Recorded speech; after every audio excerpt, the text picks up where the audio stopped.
Good morning class के सभी लोग। Welcome to Horizon. और क्लास आते ही आपके लिए जैसे एमटीएस चल रहा है हमारा, और नए नए क्लास आपके लिए अपलोड करते जा रहा हूँ।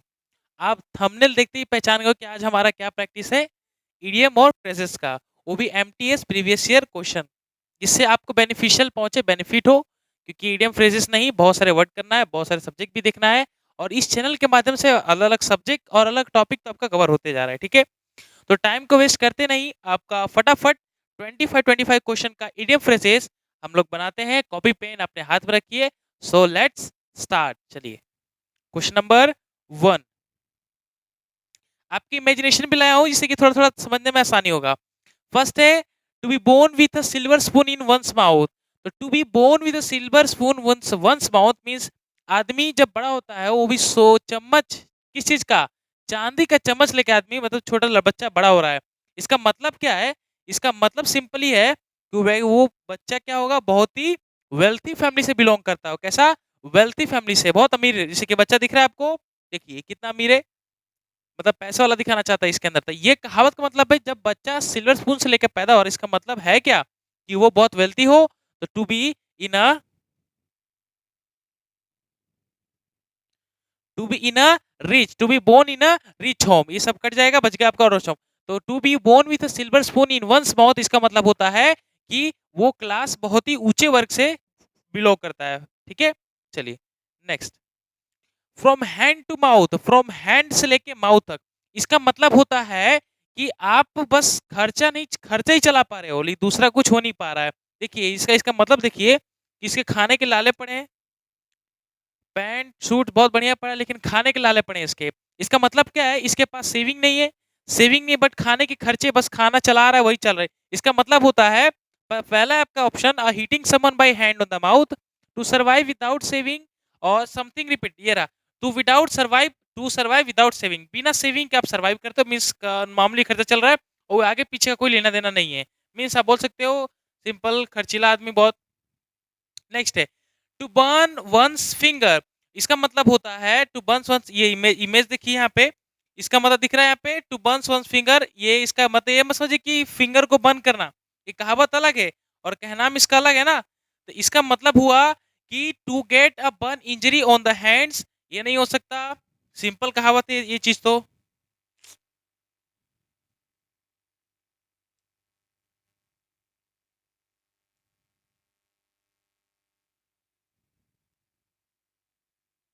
चलिए, तो पहला नहीं हो सकता, पहला इसका सिंपली मीनिंग दे दिया, तो ये नहीं होगा।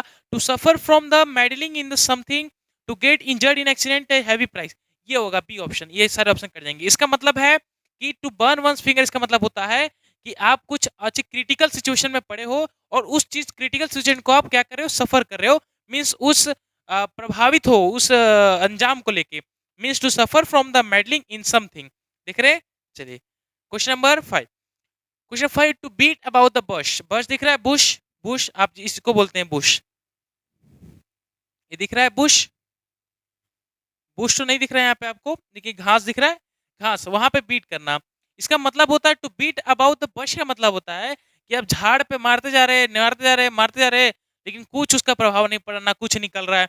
इसका मतलब होता है कि वो मार के निकल जाना, लेकिन कुछ प्रभाव नहीं पड़ना, ना वापस उस जगह पे आना। इसी का कुछ जगह आप ढूंढ रहे हो, कुछ जगह मतलब कि आपके झाड़ में कुछ पैसा गिर गया हो, और मार के निकाल ढूंढ रहे हो, मार तो दिए, ढूंढ भी लिए, लेकिन मिला नहीं, तो वापस जगह पे आओगे? नहीं आओगे। इसका मतलब होता है कि स्टार्टिंग पॉइंट आप वो फाइंड कर लिए, बट एंडिंग पॉइंट वापस इसको वापस रिटर्न नहीं आ सकते। इस means working hard to achieve the goal, नहीं, इसका मतलब ये नहीं होगा।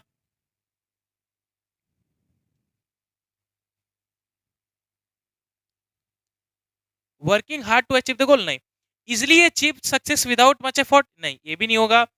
Not to the come to the point that, ये राइट होगा, कि जब आप वापस पॉइंट पे नहीं आओगे ना, beat about the bush, bush को मार के निकल गए, वापस पॉइंट पे कहाँ आ सकते हैं आप? ठीक है, तो not come to the point. चलिए,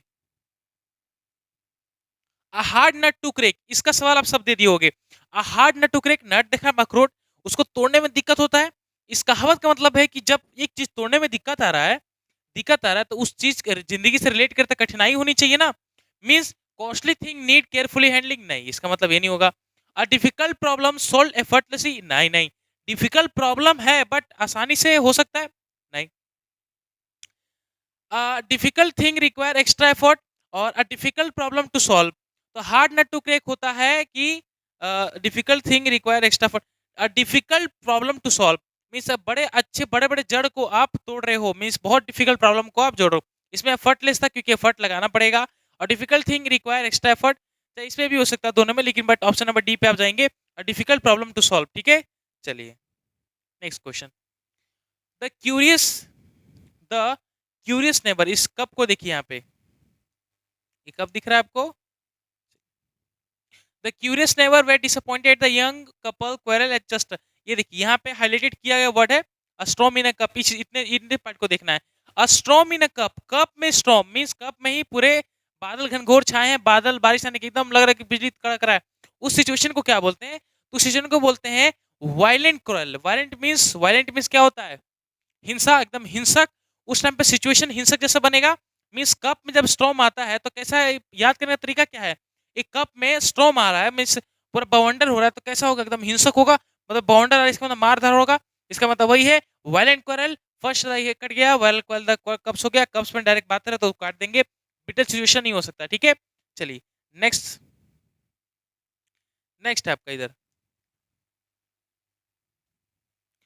the secretary and the treasure, ये रहा आपका। और हैंड इन अ ग्लोब, इस पे ध्यान देना है। Hand in a globe means ये नहीं कि सिंपल है ग्लोब के अंदर आपका हैंड है। हैंड इन ग्लोब का मतलब होता है कि जब आप कोई सिचुएशन फेस कर रहे हैं, दो व्यक्ति हो और वही दोनों व्यक्ति एक ही सिचुएशन दोनों मिलकर फेस कर रहे हैं, उसी को बोलते हैं हैंड इन ग्लोब। तो साथ साथ मिल रहे हैं, साथ साथ प्रॉब्लम क्रिएट करेंगे, इसका कहना हम ये है। तो ऑप्शन पे चलते हैं, सस्पिशियस ऑफ ईच अदर, नहीं। एसोसिएट्स इन सम एक्शन, नहीं। वेरी गुड फ्रेंड्स, ये हो सकता है, या कॉन्स्टेंटली फाइटिंग, ये भी हो सकता है। बट कॉन्स्टेंटली फाइटिंग कर सकते हैं, सस्पिशियस ऑफ ईच अदर नहीं, नहीं। एसोसिएट्स इन सम एक्शन, नहीं। वेरी गुड फ्रेंड्स, हाँ जी ये कर लीजिए। वेरी गुड फ्रेंड्स ये नहीं होगा।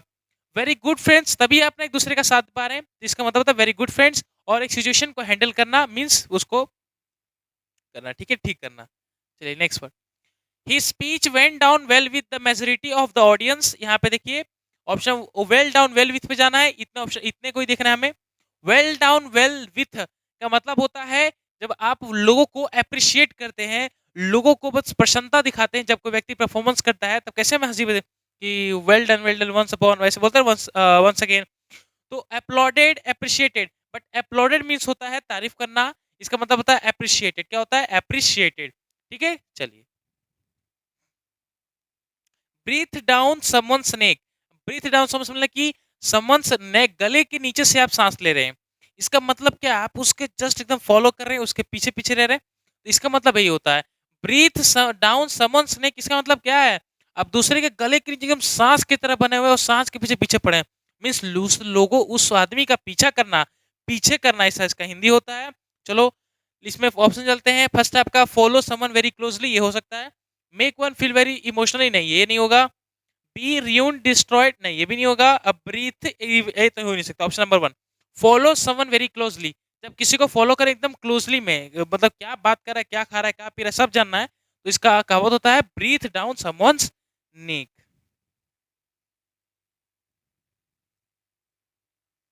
चलिए नेक्स्ट वर्ड, टेड विद द सेम ब्रश, क्या लिखा है यहाँ पे? टेड विद द सेम ब्रश। तो टेड विद द सेम ब्रश का मतलब क्या होता है? ये नहीं कि आप एक ही ब्रश दोनों यूज कर रहे हो, इसका मतलब होता है सिचुएशन भी आप दोनों हैंडल कर रहे हो। वैसा था हैंड इन ग्लोव, वैसे दोस्ती दोस्ती, और इसमें है आपका सिचुएशन हैंडल करना। तो यहाँ पे देखिए, ये इमेज से समझिए, ये दोनों Ted with the same brush है, जिसकी इसका सिचुएशन जैसा है वैसे इसी का सिचुएशन है, तो दोनों एक साथ सिचुएशन को सफर कर रहे हैं। तो ऑप्शन पे चलते हैं, यूजिंग वन ब्रश, नहीं ये कहां से होगा। टेयर समबडीज इमेज, नहीं ये भी नहीं होगा। फाड़ना, हैविंग द सेम एटीट्यूड और शेयरिंग द सेम गिल्ट, हाँ जी ये होगा कि आप सेम डिफिकल्टीज हो और सेम दुविधा हो, दोनों इस चीज को सफर कर रहे हैं, दोनों व्यक्ति इस चीज को सफर कर रहे हैं। Next word, the project is carried where to be the end where to this year end we need to keep the rolling ball. देखो कीप द रोलिंग बॉल होता है, अधिकतर आप सेंटेंस से पकड़ पा रहे हो, बट कुछ वर्ड जैसे keep the bowling roll, keep the bowling roll का मतलब होता है कि जब आप बॉल को रोल करते हो, मींस रोल करना क्या, कंटिन्यूसली चीज को काम कर रहे हो। तो जब कोई काम पे एकदम फोकसली कंटिन्यूसली आप ध्यान देते हो, उसी का कहावत होता है कीप द बॉल रोलिंग। तो ऑप्शन पे चलते हैं, जैसे कि अगर ये इस चीज की बात करें, इमेज से समझिए कि यहाँ पे बॉल को क्या रोल करते जा रहे हैं, काम करते जा रहे हैं बेचारे हस्बैंड वाइफ जो भी हो सकते हैं, अपना गर्लफ्रेंड वर्लफ्रेंड जो भी समझ सकते हो। टू द बेटर नहीं होगा, to be continue the work, जी ये सही हो सकता है, आगे है मोर इन्फॉर्मेशन न्यूज, नहीं ये नहीं हो सकता। तो to be continue the work is called keep the ball rolling. जब बॉल को रोलिंग करते हो तो कंटिन्यू वर्क कर रहे हो ना, तो कीप द कंटिन्यू वर्क, ठीक है। चलिए next question. Monica's habits of picking holes in every relationship in very रिस्कम है, ऐसा स्पेलिंग मिस्टेक है। पिकिंग होल्स, पिकिंग होल्स का मतलब होता है दूसरे में खोट निकालना या कमी निकालना। ये देखिए इमेज से समझ रहे हो, ये बेचारा कुछ अच्छा काम कर रहा होगा, बट ये बॉस इसे जल के, इमेज में यहाँ करना चाहता हूँ, देखिए ये व्यक्ति बहुत अच्छा काम कर रहा होगा, बट ये बॉस इससे जल के इसकी इसके तरक्की में खोट निकाल रहा है। मतलब तो वो समझा रहा है कि देख तू अच्छा काम नहीं करता है, भले लोग तुझे अप्रिशिएट करते हैं, बट तू बहुत अच्छा काम नहीं करता, ठीक है, तुझे ऑफिस से निकाला जाएगा। इसका मतलब क्या है कि आप दूसरे की कमी निकाल रहे हैं, कमी निकाल रहे हैं। तो चलो ऑप्शन पे आते हैं। फर्स्ट टाइप का क्रिटिसाइजिंग पीपल, नहीं क्रिटिसाइजिंग पीपल थोड़ी हो सकता है, आप उसका सहला थोड़ी रहे कि हाँ चल भाई तू बहुत अच्छा काम कर रहा है। एडमायरिंग नहीं, एडमायरिंग नहीं होगा। फाइंडिंग फॉल्ट, जब कमी निकालते हैं, खोट निकालते हैं, उसको बोलते हैं पिकिंग होल्स। तो पिकिंग होल्स का मतलब अधिकतर आप इसमें समझ पा रहे हो क्वेश्चन के अकॉर्डिंग, ठीक है। चलिए नेक्स्ट क्वेश्चन। नेक्स्ट क्वेश्चन है, देखिए इमेज से नहीं पे जाना है, इमेज के रिलेशन नहीं मानना है। क्वेश्चन पहले देखिए, the host team bore the palm in the league matches. Bore the palm दिख रहा है, bore the palm, actually bore the palm means होता है घूस लेना या कोई चीज की अचीवमेंट पर खुशी जताना, कुछ नया क्रेडिट पाना। तो ये पाम तो पाम ट्री हो गया ना, खजूर का पेड़, इस पे नहीं जाना है। क्वेश्चन ही हमारे यहाँ पे है, आपको बस ये चित्र दिखाया। तो वॉज डिफीटेड नहीं, प्ले क्वाइट वेल नहीं, वॉज विक्टीरियस, हाँ ये हो सकता है, played a very boring match, नहीं ये भी नहीं होगा। तो वॉज विक्टीरियस होगा, ये क्यों होगा? विक्टोरियस मीन्स को होता है जब जीत की खुशी मनाते हैं, मीन्स कोई अच्छा काम किया हो तो अच्छा काम। सिंपली इसका मीनिंग होता है बोर द पाम, चाहे बियर द पाम होता है, मतलब कि आप जब घूस लेते हैं, पैसा लेते हैं, मनी लेते हैं, उसी को बोलते हैं बियर द पाम। तो वॉज विक्टीरियस होगा। चलिए नेक्स्ट वर्ड, पेरेंट्स,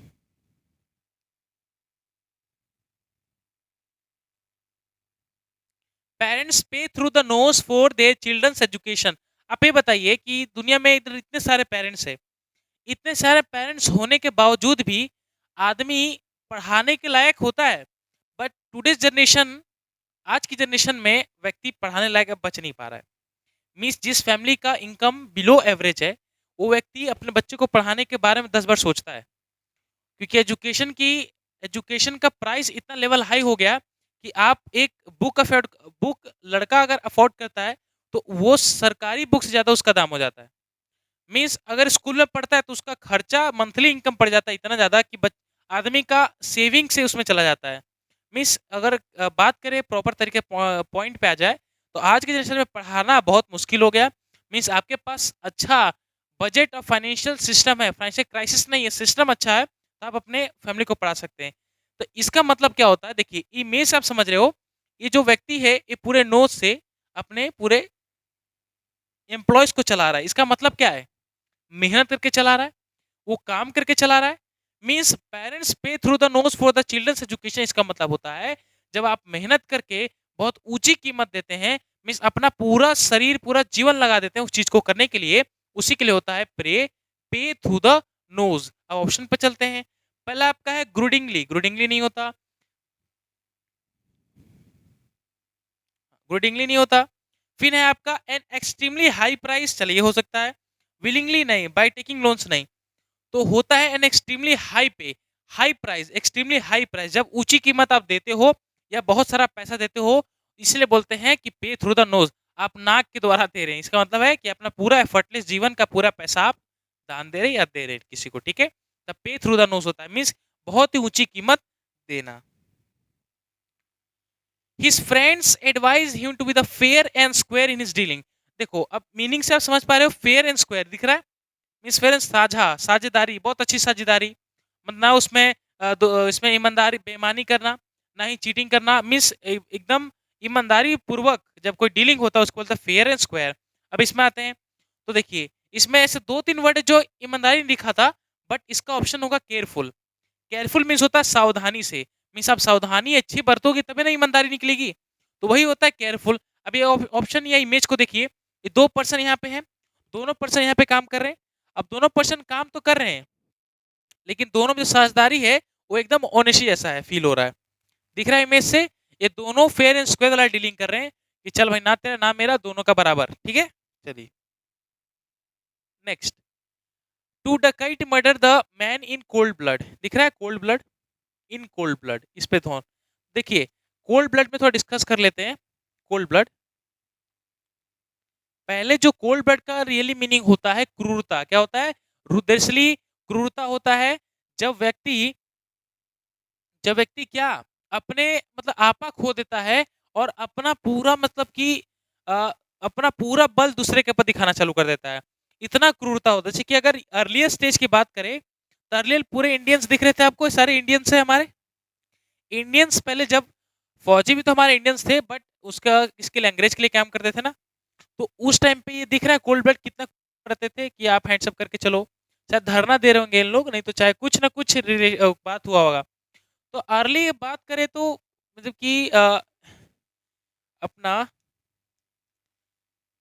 ब्रिटिशर के टाइम पे, ब्रिटिशर के टाइम पर, तब ब्रिटिशर के टाइम पर क्या होता, वो क्रूरता बहुत होता था, मारते थे, इंडियंस को पूरा मानते नहीं थे, इंडियंस को मानते नहीं थे एकदम, इंडियंस बोलते थे ना ब्लैक डॉग ब्लैक एनिमल, उसको बहुत चिढ़ाते थे। तो क्रूरता बरतना को बोलते हैं क्या, कोल्ड ब्लड। अब ऑप्शन पे आते हैं, ऑप्शन है फर्स्ट आपका डेलिब्रेटली, तो डेलिब्रेटली नहीं होता, रूथलेसली, हाँ रूथलेसली होता है, ये जो आपको बोलता है कोल्डली नहीं होता, बोल्डली नहीं होता, ये कोई वर्ड नहीं है। तो रूथलेसली, रूथलेसली में तो क्रूरता से या मतलब कि सहन शक्ति खूब बल दिखाना, बल बल बलपूर्वक, ठीक है। तो रूथलेसली मीन्स होता है the Duckett murder the man in cold blood. Duckett means क्या होता है, मारने वाला, एक मर्डरर, जो आप मर्डर बोल सकते हो, आदमी को मारा कैसे, इन कोल्ड ब्लड मीन्स बहुत ही क्रूरता तरीके से आदमी को मारा उसको, ठीक है। चलिए next word, the next word ये रहा आपका सामने, और कीमत इसका 0 रुपया।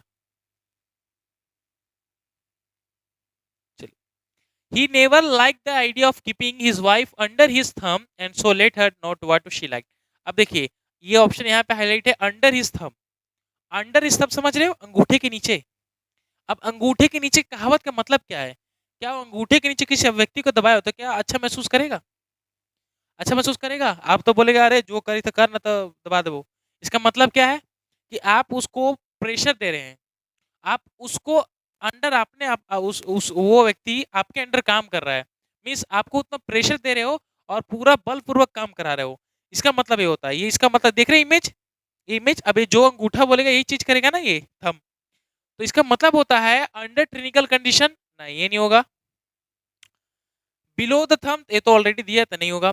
प्रेस डाउन और अनरूली अंडर कंट्रोल, तो अंडर कंट्रोल होता है, प्रेस डाउन नहीं होता। प्रेस थंब में से दबी रहा है वो बात अलग है, बट अनरूली अंडर कंट्रोल, जब व्यक्ति किसी अंडर कंट्रोल मीन्स, अब जैसे कि हस्बैंड वाइफ की बात करें तो वह हस्बैंड वाइफ के अंडर कंट्रोल में रहता है, वो भी उसका यूज कर सकते हो क्या, अंडर हिज थंब, ये आदमी अपने वाइफ के अंडर हिज थंब के बराबर है, मीन्स व्यक्ति अपने आप को काम उसके द्वारा कराना चाहता है, ठीक है। तो अनरूली सॉरी अनडूली अंडर कंट्रोल, ये इमेज से समझ पा रहे हो आप लोग।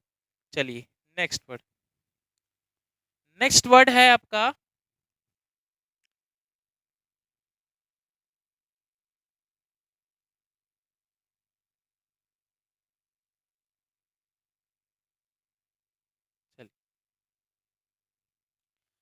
गो थ्रू फायर एंड वाटर। क्या, go through fire and water.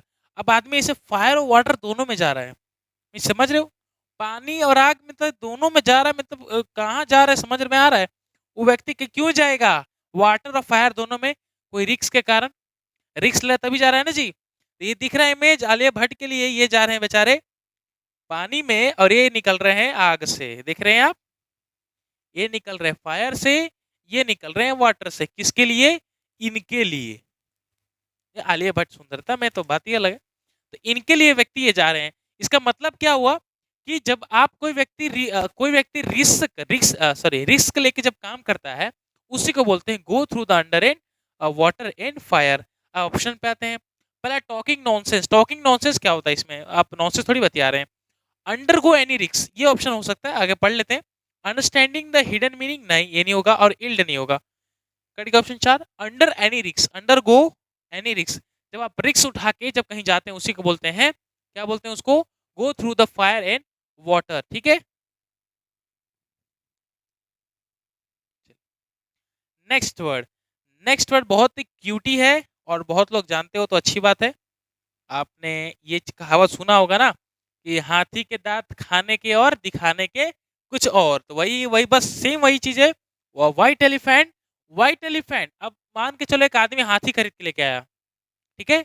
अब हाथी खरीदने के लिए गया तो व्यक्ति बोलता है ये व्हाइट एलिफेंट है, ये सिंपल ग्रे एलिफेंट है, आपको कौन सा चाहिए? तो वो बोलता है कि दोनों का खासियत। ये बोलता है ये 50,000 का है और ये 1 लाख का है। तो बोलता है अच्छा, तो इसमें दोनों में खासियत? तो बोलता है ये ग्रे है और ये व्हाइट है। बोलता है और कुछ नहीं, ये ग्रे है ये व्हाइट है, चलते 1 लाख है और ये 50,000 है।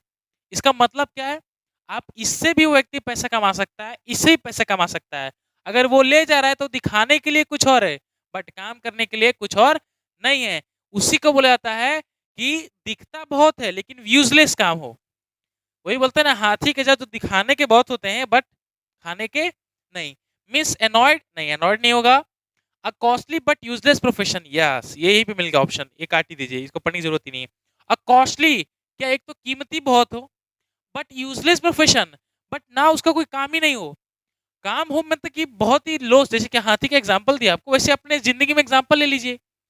आप मतलब कि आप व्यक्ति आईफोन लेता है, आईफोन का जो ऊपर पोछने वाला आता है ना, वो लगभग 5 से 6 हज़ार का होता है। वो छोटा सा डिबिया में एक कॉटन का कपड़ा होता है, उसके आईफोन जो साफ करते हैं उसका कीमत इतना है। मीन्स ब्रांड पे डिपेंड कर रहा है।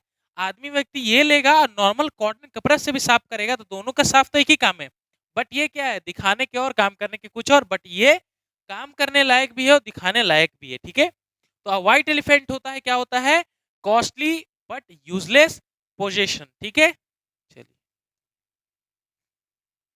नेक्स्ट है to blow one's own trumpet. To blow one's own trumpet means होता है जब व्यक्ति अपने आप को बहुत बड़ा दिखाता है कि इस संसार में मेरे सिवा कोई नहीं है, जो हूं वो मैं ही हूं। इसी को बोलते हैं ब्लो वंस ऑन ट्रम्पेट। अब ये इमेज देख रहे हो आप, ये इमेज, इमेज से आप क्या समझ रहे हो? इमेज से आप क्या समझ रहे हो? ये देख रहा है व्यक्ति अचीवमेंट्स एकदम पूरे ऊपर जा रहा है कि अरे मैं जीत गया, मैं फर्स्ट रैंक लाया और मेरे सामने कोई खड़ा हो सकता है, औकात नहीं, किसी की लिमिट नहीं है। इसका मतलब यही है ब्लो वंस वन ट्रम्पेट, ये इडियम्स है। अब ऑप्शन पे चलते हैं, तो praise one's own abilities and achievement, ठीक ये हो सकता है। One that hold no secret, नहीं ये कहां से होगा। बाय लीप्स एंड बाउंड, नहीं बहुत तेजी से नहीं। यूजलेस, नहीं ये नहीं, बच गया आपका ये। तो option number A praise one's own abilities and achievement, जब व्यक्ति अपनी अचीवमेंट और अपनी एबिलिटी क्षमता को दर्शाता है, दिखाता है लोगों के सामने, उसी को बोलते हैं to blow one's own trumpet.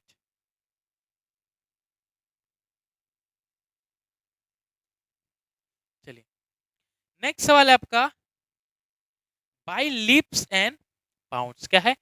Bye lips and bounds, इसका मतलब क्या होता है? Useless rapidly one of being of something which words. तो बाय लिप्स और बाउंड्स में मतलब बहुत तेजी से। अब इसका हिंदी होता है बहुत तेजी से, इसका मतलब भी होता है। इसका मतलब आज के टाइम पे आदमी मेहनत नहीं करना चाहता है, बट ऊंचाई को बहुत जल्दी पाना चाहता है। जैसे कि अब ये इमेज से समझ रहे हो, ये छलांग देख रहे हो, अगर छलांग देख रहे हो कितना लंबा मार रहा है रैपिडली, ये यहाँ से यहाँ ना जाना बहुत जल्दी चाहता है, बट ये नहीं देख रहा है कि नीचे कहाँ जाएगा उसको पता भी नहीं है। अब नीचे जाएगा बट ऊपर, नीचे तो गिरेगा लेकिन जाएगा कहाँ? ऊपर, ये सब जान रहे हो। तो इसको जाने की बहुत जल्दी है, कहाँ? इस पार। लेकिन गलती हुआ तो जाने की जल्दी हो जाएगा कहाँ? ऊपर। तो यहाँ पे देखना है, तो जब काम आप रैपिडली, रैपिडली यूजलेस नहीं होता, जब आप काम रैपिडली करते तुरंत ही सोचते कि अभी ये हो जाए, हो जाए, हो जाए, हो जाए। जैसे कि नौकरी लेता आदमी तो बोलता है अरे सीजल क्रैक हो जाए, मतलब कि फाड़ देंगे एकदम लिख के, मतलब मतलब मेरे से कुछ है, यूपीएससी तो ऐसे हलवा है मैं निकाल लूंगा, तो वो रैपिडली जाता है। इसके पीछे की मेहनत नहीं देखता है। बोलते हैं ना कि अ, ये फूल मेरा स्वप्न दिखे कि तुमने मेरा कांटों भर बिस्तर नहीं देखा, ठीक है? तो वो पहले अंदर फीलिंग होता है, अंदर का मेहनत होता है, तभी आदमी निकलता है। ऐसे ही किसी का अस्तित्व नहीं बनता है। जो बड़े-बड़े जो लोग हैं अस्तित्व नहीं बनता है, उनके पीछे लाखों करोड़ों मेहनत होता है, लाखों करोड़ों पूरा रुपया लगा देते हैं, टाइम लगा देते हैं, पूरा एफर्टलेस पूरी ज़िंदगी लगा देते हैं उस चीज़ को बनाने के लिए।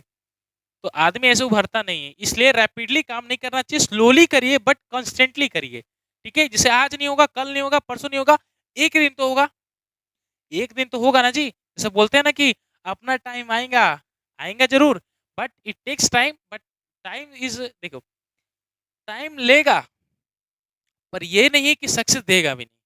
अगर आप उस पे कॉन्स्टेंटली काम करते हैं तो आगे चल के सक्सेस भी आपको मिलेगा। तो कोई काम रैपिडली नहीं करना, तुरंत हड़बड़ा के नहीं करना, स्लोली करना है बट कॉन्स्टेंटली करना है। 6 घंटा पढ़ रहे हो तो 6 घंटा पढ़ो, पढ़ा नहीं सकते तो कम ही मत करो। ये चीज़ मैं बोलना चाहता हूँ। बट 6 घंटा पढ़ रहे हो तो डेली पढ़ो। ऐसा नहीं है कि आज 6 घंटा पढ़ा, कल 8 घंटा पढ़ दिया, कल 10 घंटा पढ़ दिया, फिर 2 घंटा पढ़ा, फिर दूसरे पढ़ा ही नहीं। ठीक है? ये नहीं होना चाहिए। चलिए, next question. Burn one's boat, burn one's boat दिख रहा है यहाँ पे? बर्न वंस बोट मीन्स अपने बोट को जलाना। अब इसका कहावत अगर समझ पा रहे हो, अपने बोट को जलाना, अपने बोट मीन्स सामने बोट उसको जलाना, इसका मतलब क्या निकलता है? बोट जला रहे हो और मान के चले समुद्र में फंसे हो, अब बोट जला रहे हो, तो क्या बोट से कुछ रिटर्न मिलेगा आपको? रिटर्न मिलेगा? जैसे एक व्यक्ति है, कोई काम करता है और विदाउट एफर्टलेस जब आगे बढ़ता है, तो वो क्या सोचता है कि वहाँ रिटर्न मिल सकता है? नहीं। रिटर्न पाने के लिए आपको पहले कुछ खोना पड़ेगा ना जी, तभी रिटर्न में मिलेगा। तो हॉरिफाइड टू कंसीडर फेवरेट नहीं। यहाँ पे देखिए ये लिख रहा है leave no means of return. जब आपने बोट को जला दिया तो वहां पे से रिटर्न क्या खोज रहे हैं? आप आ सकते हो वापस जगह पे? नहीं, वही चीज है। तो बर्न वंस बोट से याद रखना है, बोट को जला रहे हैं और बोट से जब निकलना हो तब जला दिए तो कहाँ निकल सकते हो? वापस रिटर्न आइलैंड पे आ सकते हैं? नहीं। तो leave no means of return, ठीक है? चलिए नेक्स्ट वर्ड है at stone's throw. At a stone's throw, at a stone's throw होता है, ए इसमें मिसिंग है। एट स्टोन से मीन्स होता है कि आप पत्थर फेंके। अब बोलते जस्ट जहां पत्थर फेंका वही है। जैसे कि आप रंजना नगर में बोलते हैं ना कि छत पे खड़े हो जाओ और खड़े होकर एक पत्थर फेंको। जिस बच्चे को लगेगा यहाँ तो इंजीनियर होगा, या सॉरी रंजना नगर में तो यूपी सर्विस सिविल सर्विस है ना, या तो एस्पिरेंट निकलेंगे या तो इंजीनियर निकलेगा। ये चीज मायने में आता है ना, शायद दिल्ली में होता है, कहीं तो होता है ये चीज। तो वही मीन्स जहाँ पत्थर फेंक रहे हो बता रहे कि जस्ट यही है हमारा, तो इमेज को देख के पकड़ सकते हो आप। ये इमेज पूरा बना हुआ है और ये आदमी ऐसा पत्थर लगाया हुआ है, इसमें बोला कि अब एट स्टोन थ्रो, आप स्टोन फेंकोगे वहीं पे पहुंच जाओगे, तो थोड़ी दूर पर इसका मतलब होता है। तब इसका मतलब होता है तो लेके चलते ऑप्शन पे। टू मेक समबडी नहीं, टू टू टर्न ओवर मुक वेरी नियर इंपॉर्टेंट डे। तो वेरी नियर होता है मतलब बहुत नियर, बहुत नजदीक को बोलते हैं at a stone throw means, बोलते नहीं क्या कब तक क्या एट अ स्टोन थ्रो, बस थोड़ी ही दूर पर, ठीक है? Very near. नेक्स्ट वर्ड, ये लाल टमाटर जैसा पूरा कैलेंडर है। अब लेके क्या कहना चाहता है पहले वो देखते हैं। अ रेड लेटर डे, अ रेड लेटर डे का मतलब ये नहीं कि रेड है और लेटर पूरा लिखा है। इसका मतलब है रेड लेटर डे का मतलब जिक्र कर रहा है हमारा एक इंपॉर्टेंट महत्वपूर्ण दिन। जैसे कि अगर इमेजिनेशन पे फोकस करे तो ये आपको ये कैलेंडर दिख रहा है, इसके अंदर पूरा रेड है और रेड पे उंगली करे कि देखो आज मेरा बर्थडे है, चाहे इस पॉइंट को नोट कर रहा है, इस पॉइंट को नोट कर रहा है और दिखा रहा है और रेड लेटर में। तो रेड लेटर डे का मतलब होता है an important day, historical day. जब कोई महत्वपूर्ण दिन होता है उसी को बोलते हैं अ लेटर डे। इसमें पूछते हैं पहला हिंटिंग एट हाई कनेक्शन, नहीं ये रहा एन इम्पोर्टेंट डे, बाकी सब तो देखना ही नहीं है। एन इम्पोर्टेंट डे तो बहुत ही महत्वपूर्ण या बहुत खास दिन को बोलते हैं अ रेड लेटर डे, ठीक है? ये इमेजिनेशन समझिएगा। चलिए लास्ट वर्ड है a man in the street. अब मैन इन द स्ट्रीट का मतलब क्या है? एक आदमी है, दिख रहे? अबे फुटपाथ पे चल रहा है, फुटपाथ पे। तो इसको याद करने का सबसे अच्छा तरीका है, जो फुटपाथ पे चलते हैं वो मामूली व्यक्ति हैं? ऐसे तो नहीं है, लेकिन सोचना है हमें याद करने के लिए। जो फुटपाथ पे चलते हैं वो मामूली व्यक्ति होते हैं, मतलब सिंपल व्यक्ति होते हैं, फॉर्मल व्यक्ति होते हैं, ठीक है? अब ऑप्शन पे आ जाओ। टू compete with नहीं, compete थोड़ी कर रहे हो, to fight a losing battle नहीं, एन ऑर्डिनरी मैन, ठीक है, डिसनसिंग नहीं होगा। एन ऑर्डिनरी मैन बहुत ही साधारण व्यक्ति को बोलते हैं क्या, the man in the street. और एक और होता है अ मैन ऑफ स्ट्रॉ, ठीक है, अ मैन ऑफ स्ट्रॉ को ही बोलते हैं मामूली व्यक्ति, या a man in the street को ही बोलते हैं मामूली व्यक्ति। तो ये आपके टोटल 25 क्वेश्चन हुआ है यहाँ पे आज का सेशन, 25 क्वेश्चन का प्रैक्टिस हमने किया। नेक्स्ट क्लास में आज आपका ये हो गया 25 क्वेश्चन, और नेक्स्ट क्लास में एक बार और 25 क्वेश्चन का लेके आऊंगा मैं, ठीक है। अगर जैसे कि फिर हमारा क्या क्या कवर हो जाएगा बात करें तो कवर हमारा क्या क्या हो जाएगा। कवर एक तो हो गया वन वर्ड सब्स्टिट्यूशन, ये हम लोग ने देख लिया। नेक्स्ट आज हम लोग ने किया इडियम ऑफ फ्रेजेस, इसका एक और क्लास बाकी है, ठीक है, सेकंड वाला भी बाकी है, इसका 2 क्लास हमारा कंप्लीट हो गया। नेक्स्ट लेके आऊंगा आपका सिनोनिम्स का, और एक लेके आऊंगा एंटोनिम्स का, ठीक है, इसका भी क्लास 2 लेके आएंगे। फिर वोकैबुलरी सेक्शन को हम लोग खत्म कर लेंगे। इसके बाद धीरे धीरे आपका प्रीवियस क्वेश्चन भी लेके आऊंगा, और प्रीवियस क्वेश्चन भी इसी तरह से करेंगे, ठीक है। तो इसी प्रैक्टिस करते रहिए, आई थिंक आपने प्रैक्टिस बहुत अच्छे तरीके से किया होगा। इमेजिनेशन के थ्रू आप समझ भी गए होंगे कि कैसे कैसे इमेज के थ्रू इडियम फ्रेजेस को समझना है, और कुछ कुछ बेसिक पॉइंट को याद करने का तरीका बता दिया आपको। बस आपके ऊपर है आप कितना मेहनत करते हैं, कितना पढ़ते हैं। आप पढ़िए जरूर होगा, ठीक है, हर एक सक्सेसफुल पर्सन निकल सकता है, ठीक है। तब तक के लिए चलते हैं, और नेक्स्ट क्लास में नेक्स्ट जितना भी क्लास आएगा फिर इसका पार्ट 2 लेके आऊंगा आपके लिए। वैसे ही मेहनत करिए, और मेहनत करिए सफल जरूर मिलेगा दोस्तों। लाइक सब्सक्राइब तो करते रहिएगा, हमारा बोलने का अधिकार है, ठीक है। तब तक के लिए जय हिंद।